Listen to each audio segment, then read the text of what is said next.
Tell me, hold on, let me just get this video a little bit. There we go. Yeah. If you said, that's perfect, actually. Tell me a little bit about your background. Where are you from? Where do you live? Well, I mean, there's a lot. There's a lot I'll try to pack in a very short, and you can ask whatever you want. But I live in Telluride, Colorado now. I've been here for just over 3 years with my wife. We moved here in April of 2021, 3 months after we bought a condo here in Telluride as an investment. I moved here from Maryland. I lived in Maryland for 14 years, and raised my kids mostly there. I worked as a freelance CFO. I have a corporate financial consulting business where I provide back office and accounting support, as well as fractional CFO support and consulting for companies, usually middle-sized companies. And anyway, boring stuff. But I'll add to this that before then, I lived in Israel for 11 years, where I was ordained as a rabbi. I raised my children Orthodox Jewish. We lived in the Jewish community of Maryland in a very insular community, and kind of COVID kind of hit and made synagogue not relevant for me, and so it kind of changed perspectives, and the family kind of melded in a certain way, and I kind of got burnt out of everything in life, and I just didn't want to continue. So my wife and I decided that I wasn't happy in certain ways, and I wanted to change those things. And so I decided I was no longer going to be religious. It took a little few stages, but pretty quick. And it was in April of 2021 or January. I kind of had a little midlife awakening, and 3 months in, I was just so burnt out of the city and everything. So my wife and I, we got in our camper and decided to head west on an open-ended camping trip. And 1 weekend, I ran out of Wi-Fi, and I was at the Grand Canyon. And so we had bought that condo, if you remember, I told you, in Telluride, and we decided the ski season had ended. So we decided we'd just come use the condo for the Wi-Fi and hit the road again after I got my work done. And as we were pulling into Telluride, we decided that we would move here. And we just impromptu, let's just move there. So we called up our kids and said, we're no longer religious, and we're not coming home. And so, we have 5 children, and we weren't religious way before that, but we have 5 children, and did any of them contact child services? None of them were under our care at that time.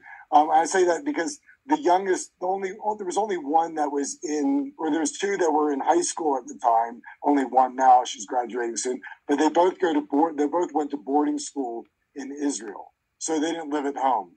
And my son, who was at the time, I think he was 21 or 22, he was in college, just living at home. But I had no obligation to him. It wasn't like he was just living at home because it was convenient, and we're not coming back.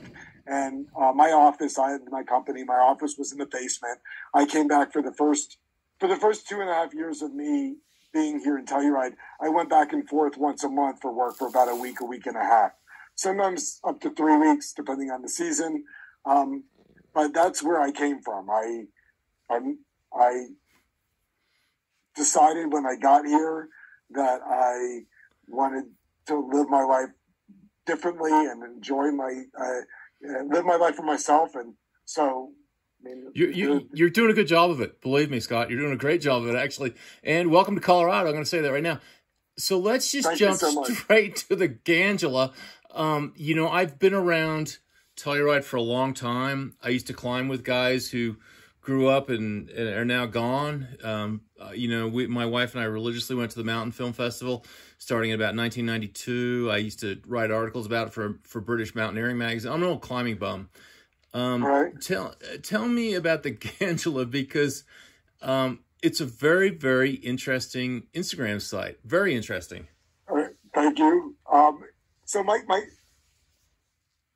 was on Facebook, and I would post these beautiful pictures because I live in a postcard. And the first pictures, every one of my friends, I had like 700 would like love it. And then like the next day, if I posted a picture where I lived, they would, if there was a hate button, they would hit it. I mean, like and so my kids were like, you need Instagram.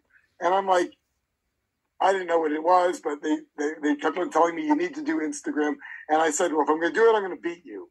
And so my youngest daughter told me, she said, Dad, you're not a pretty girl. And I'm like, okay, I get it. So I think you are. Thank you. In any case, overlap a few stories. It's my philosophy. It's my approach. I love the gondola. I really appreciate the service workers in our town, and I give them. I stock candy and like other treats for them. I have a whole section in my closet where I carry candy and stuff I could bring and give to them because as opposed to I don't have money to tip them, but I just want to like be nice to them. So I have a special affinity for the gondola workers and the lifties and the service workers of our town. And so ever since I moved here, I just like, I give them stuff. And it was June, so it was only a couple months in. I'm sitting doodling on a piece of paper. I had heard the term Ganjola. No, I didn't make it up. It's a stoner reference for the gondola in any gondola town. And so I thought it was cute.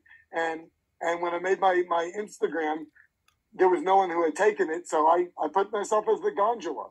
And so one day I'm sitting around and I'm doodling and I'm not especially like creative, but I doodled the logo and it's actually in my Instagram deep down of the original the gondola with the joint and the cabin hanging from it as an O.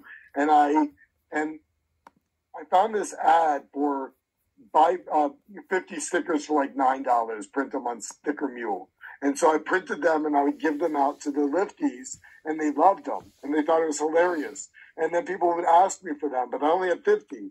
So then I reordered them and I bought a couple hundred and I put them out. And so this was 3 years ago, but as I've just gone, I just kept on giving stickers. And if you notice, I have a beanie on. I have beanies and I have bucket hats. And I've made 50 or 60 at a time. And I just give them out. And so I've kind of created this like name for myself that didn't exist. If you look at my Instagram, I did not blow up until December of last year. All of my Instagram posts were just pretty pictures. And I didn't realize that the difference between content and just media. And so I'm sitting on lift 9, which is a new lift in our town, 2,100 vertical feet in 6.5 minutes. It's a really awesome lift, great part of the mountain. But the footrests are dumb looking. And so I learned how to use them. So I was like sitting on, I'm going to make a video how to use the footrests. And I did, and I posted it online. I'm pretty good at editing. So I posted it online, and I woke up the next morning, there was 17,000 views. I was like, I went viral. I was telling my sister, by the time I left to go skiing that morning, it was 30,000. By Thursday, that was a Sunday. By Thursday, it was 1 million. That video is now 3.3 million. And I was like, I think I figured something out, everybody. And so I took the same template, and I was like, over and over, if you'll see some of my videos have the exact same template that I used, I just changed the videos out. And so I have like 6 videos with over 1 million. One of them has 11.5 million or something. And I seem to like have ability, like I have this, like, and also come up with stupid ideas. Some people like give me ideas. Like my wife came up with the windshield wiper, the squeegee. Yeah. Hold on a second. Let's talk about these products. You got some products there, the boggles and the squeegee windshield wiper and some other things there. They're really terrific little videos, and you just put those together pretty much on the spot, huh? Yeah, I mean, I have a spreadsheet of ideas, and I write them down, and we have to engineer them. So I have an engineering corner. We live in 600 square feet, so I don't have a large engineering corner, but I have my drawer of here's my sticker slapper, and I have the other things here. This is something that you haven't seen yet because I engineered it at the end of the year. There's 2 of them. They mount on your skis, and they're personal grooming devices. You know, all runs are a groomer. And I have two of those.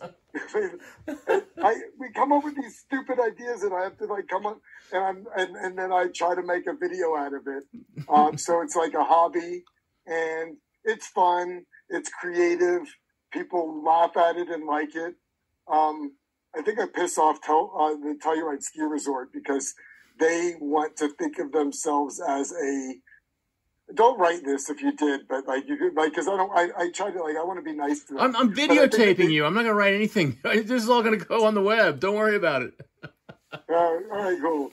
No, I just think that, like, some people here think of this resort as a, wine and dine, Alpino Vino, or rich culture, and I'm the goofball. But I like spreading joy and fun and spreading fun. So I did get in trouble this season and with Telski once, and the risk management contacted me threatening my pass because I offered to do a mountain tour on the mountain, and I got 15 people that showed up to my tour of the mountain, and they have like daily tours, but we resolved that, and he and I are friends now. But So Scott, I've been videotaping. I've been recording this entire conversation on video with you, and I was hoping to post it, but now you're throwing up some flags. Are you that worried? No, I'm not that worried. I didn't think you were. I just want to. I want to be friendly with everybody. I can tell that. And you're doing a good job, actually. Your stuff is, 99.999% entertainment, and I don't understand the 0.0001% who are complaining. I really don't. So I say more power to you, man. Tell me a little bit about the Boggles. How did that idea come about? The boxed head Boggles. thing. Yeah. So I'm going to give a nod to my friend David Mother, also known as Half Cap King. He's another influencer.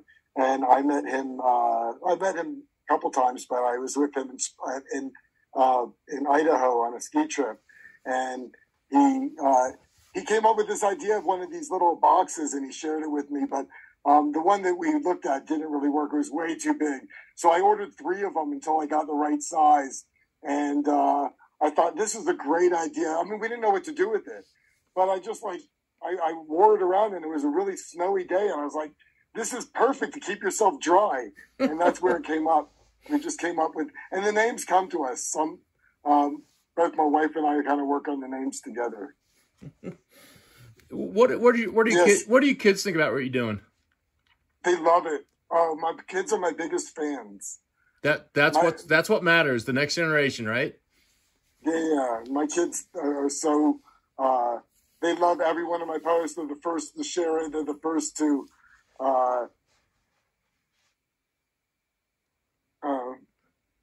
yeah. My wife wanted me to mention that I didn't mention to you the part that at the beginning of all this, I came home and I told my wife I was going to make a ski movie about myself, a ski film. I watched the ski film, and I really I'd like to write a film about myself. And so the next morning, I told my wife, and that morning I met a film producer who was interested in it. I've met with a couple of producers, so hopefully we'll have a film one day about this story as well. I'm sure we will. There was another product, and I can't remember what it was. It was the first one I saw, which really caught my attention. Oh, my goodness, what was it? I don't remember what it was. It was... I can give you an idea. There's the smoke screen, which is the most popular, probably most controversial, but over 11 million views. I have the Skignal. My wife came up with that name. The Skignal, that was it. The Skignal. Your wife came up with that. The turn signal. Yeah, the turn signal. Quite good. Well, tell me about the smoke screen, because that appeared to be something related to marijuana. Yeah. It's a hint. It's a parody of maybe stoners. So it is a device that would block the wind so that you could light up on the lift. Right. And that was my friend Tim. I get a lot of ideas from my friends and my family. Does Tim know he's in trouble now? Does Tim know he's in trouble now? No, go ahead. Go ahead. Yeah. He wants the nod. He wants the nod. Yeah. Cool. So, ultimately, you live in Telluride. There's a couple of great film festivals there. Can any of this ever show up there? Because I think a compilation would be a fantastic idea. I would love to have a film at one of my film festivals, and that's one of my goals. The story, to me, but a lot of people find it interesting. My story going from Orthodox rabbi and a finance career to ski bum influencer and just spreading joy, I think is a good story, and it's inspiring to a lot of people my age, a lot of people who want a change in their life but are scared to make it, and to know that it's possible and you can do something and get yourself. I mean, you and I don't want everybody moving to Colorado, but from everybody that I talk to, a lot of people want the beach. So I think we're not going to get everybody here, but people can go do what they want, and pursue their passions.